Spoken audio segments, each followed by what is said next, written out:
We've been talking about a place you'd like to visit, and I'd like to discuss with you one or two more general questions related to this. So let's consider, first of all, the idea as a student of having a gap year. How important do you think it is for young people to visit different places before they go to university or college? I think it's really important. I think it's a really crucial time for starting to get some life experience that is independent of home and family. Seeing things that you're not familiar with, which you may find scary, but in the long run, which I think would build your confidence as a person.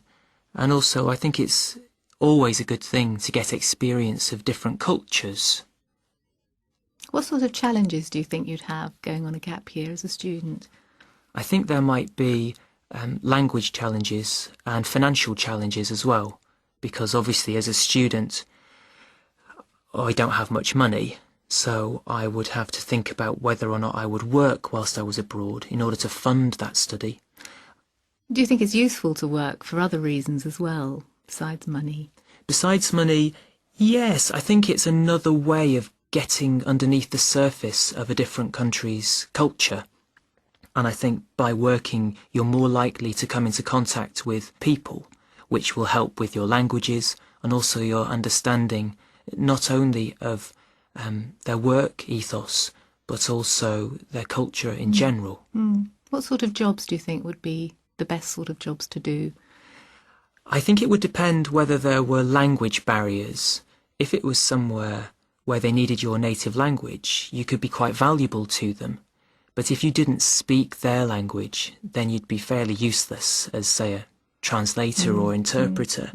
And you might have to do more ground level work, like working in a restaurant or a bar. What sort of preparations should a student make before they go on a gap year, do you think? I think it depends where you're going. If it's an area where you might need vaccinations, then you need to get proper medical preparations, like malaria tablets in malaria areas or other vaccinations you might need.